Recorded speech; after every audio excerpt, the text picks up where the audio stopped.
좋은 아침입니다. 우리 찬양하시면서 굿모닝 체프를 함께 들으시겠습니다.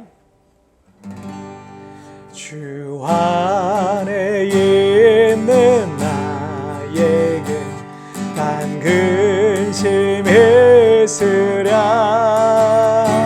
십자가 밑에 나가 내 짐을 들었네. 그 두려움이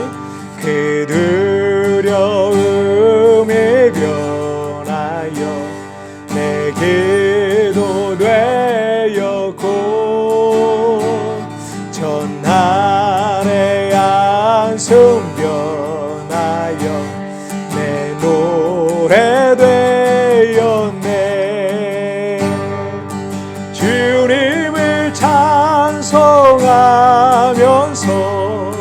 할렐루야 할렐루야.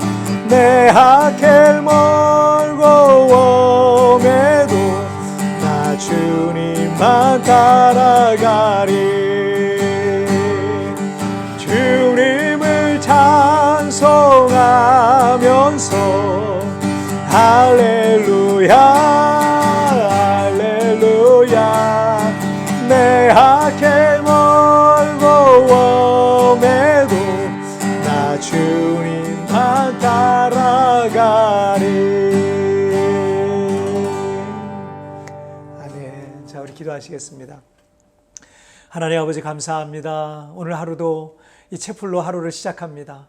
하나님, 매일 아침마다 드려지는 이 채플을 통해서 내 영혼이 정결해지고 깨끗해지고 하나님께서 내 마음에 주시는 그 주님의 뜻이 무엇인지를 매 순간마다 깨달을 수 있도록 도와주옵소서.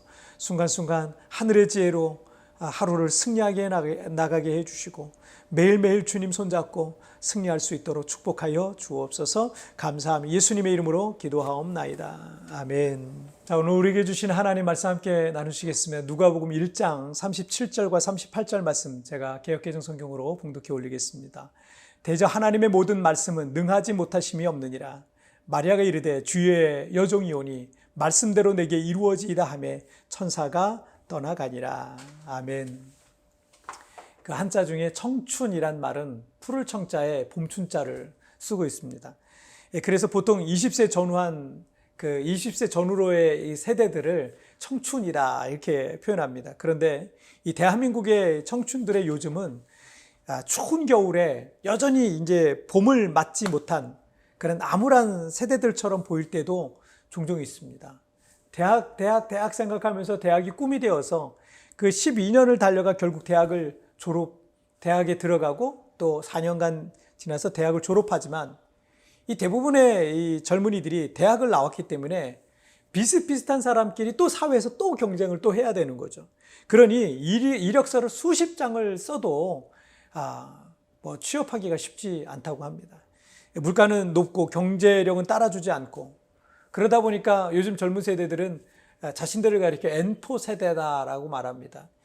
그 이전에는 3포 세대니 5포 세대니 7포 세대니 이렇게 꿈을 포기하고 연애를 포기하고 돈이 없으니까 결혼을 포기하고 출산, 주택구입, 인간관계, 취업도 포기했었는데 이제 거기에 수학의 부정수 n을 이렇게 넣어서 그 이상의 모든 것들을 포기하고 살고 있다고 해서 M포 세대라고 부르는 겁니다. 청춘이 아니라 여전히 꽁꽁 언 땅과 같은 겨울의 마음으로 살아가고 있는 우리 세대의 젊은이들을 보고 있기가 참 안타까울 때가 많습니다. 그래서인지 아프니까 청춘이다라는 책이 그러니까 베스트셀러가 되지 않았겠어요. 그런데 한 코미디 프로에서 그 책의 제목을 인용하면서 아프면 환자지 무슨 청춘이야 라고 하면서 비관적으로 비꼬는 대사가 있었어요. 이처럼 우리의 청춘들이 자신을 비관하고 환경을 비관하고 사회를 비관하면서 살아가고 있는 경우가 많이 있습니다. 얼마 전에 말씀드렸던 수저 계급론 같은 것들도 이런 게 생긴 것도 이런 같은 선상에서 이해될 수 있는 그런 내용들인 것 같습니다. 그런데 미국의 야구 선수이면서 만화가였던 로버트 리플리라는 분이 있었어요. 아주 오래전에 TV에서 믿거나 말거나 이런 프로를 했던 적이 있었습니다. 이분이 전 세계를 여행하면서 세상 속에 있는 진기하고 놀라운 일들을 모아서 그런 박물관도 만들고, 그리고 세상에 알린 인물이 바로 이 로버트 리플리라는 분이세요. 이분이 이런 말을 했어요. 만일 당신이 부모에게 물려받은 것이 고철 25kg이 전부라면 그것을 그냥 고철로 팔면 5천 원 정도를 받을 수 있을 겁니다. 그 고철로 말발굽을 만든다면 1만 원 정도의 값으로 높여서 팔 수 있을 겁니다. 그런데 그 말발굽 대신 바늘을 만들어 팔면 500만 원 정도는 받을 수 있을 겁니다. 하지만 시계의 정밀 부품인 스프링을 만들어 판다면 5억 원 정도까지 가치를 높일 수 있을 겁니다. 똑같은 원료를 갖고 있더라도 어떻게 사용하느냐에 따라 쓰임새와 가치가 완전히 달라질 수 있는 것입니다. 놀라운 말씀이죠. 정말 놀라운 말씀이고 맞는 말씀인 것 같아요. 이 암울한 현실 속에서 환경적인 것에 대한 불평과 원망만 하고 있으면 나는 이 고철 5kg밖에 없다고, 이 5천 원짜리 갖고 뭘 할 수 있냐고, 그렇게 살면 정말 5천 원짜리 인생이 되는 거예요. 그러나 그것을 어떻게 바라보느냐, 어떤 가치를 갖고 살아가느냐에 따라서 5천 원짜리 인생이 5억 원짜리 인생으로도 살아갈 수 있다는 얘기죠. 지금의 현실의 암울한 상태만 머물면 탈출구가 보이지 않고 방황할 수밖에 없을 겁니다. 현실을 넘어서 그 이상을 보기 시작할 때 그의 인생이 바뀔 수 있습니다. 오늘 본문인 마태복음 1장에 보면 천사 가브리엘이 마리아라는 소녀에게 나타났어요. 그리고 보라, 내가 잉태하여 아들을 낳으리니 그 이름을 예수라 하라라고 했던 겁니다. 아직 남자를 알지 못하는 어린 소녀였고 동정녀였는데 성령으로 성자를 잉태하게 된다라는 그런 놀라운 말씀이었어요. 마리아가 도저히 믿을 수 없는 이 상황 속에 있을 때 천사가 다시 이런 말을 합니다. 대저 하나님의 모든 말씀은 능하지 못하심이 없느니라. 우리는 연약한 인간이지만 하나님에게는 불가능이 없다라는 거죠. 누가복음 1장 38절에서 마리아가 이르되 주의 여종이 오니 말씀대로 내게 이루어지이다 라고 말하면서 하나님의 뜻을 믿고 순종하게 되는 장면이 나옵니다. 지극히 평범했던 한 소녀가 세상을 구원할 성자를 잉태하는 비범한 인생으로 변화되는 그런 순간이죠. 만약 그 천사를 통한 하나님의 계시를 적극적으로 마리아가 부인하고 부정했다면 마리아는 그냥 지극히 평범한 인생을 살아가게 되었을 겁니다. 평범한 사람은 현실만 보고 현실의 장벽 앞에서 멈춥니다. 그러나 비범한 사람은 5천원짜리 고철 덩어리를 보는 5천원짜리 고철 덩어리를 보는 게 아니라 5억 원짜리 시계의 스프링을 볼 수 있는 겁니다. 모든 사람들이 불가능하다고 생각하는 상황에서도, 그리고 평범을 넘어서 비범한 인생을 사는 사람들의 모습은 바로 그 5천원짜리 고철 덩어리를 5천원짜리로만 보지 않는다는 거죠. 여러분에게 주어진 지극히 평범한 인생의 조각 하나하나가 모여서 비범한 인생으로 거듭나기를, 변화되기를 주님의 이름으로 축복합니다. 자, 우리 기도하시겠습니다.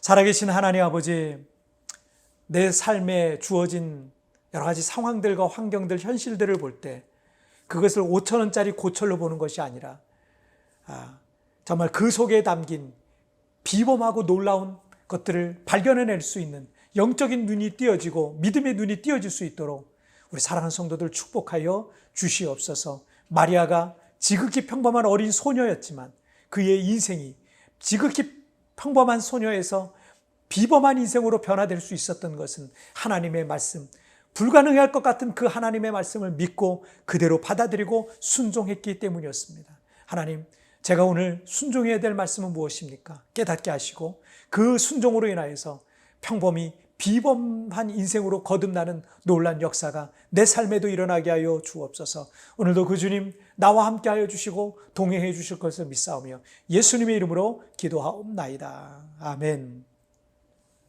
여러분, 뒤편에 나오는 오늘의 묵상 보시면서 개인적으로 묵상하시고요. 짧게라도 뜨겁게 기도하시면서 오늘 하루 시작하시길 바랍니다. 우리 주님께서 그 기도를 들으시고 또 나와 동행해 주실 줄 믿습니다. 여러분, 내일 우리 굿모닝 채플에서 뵙도록 하겠습니다. 승리하세요.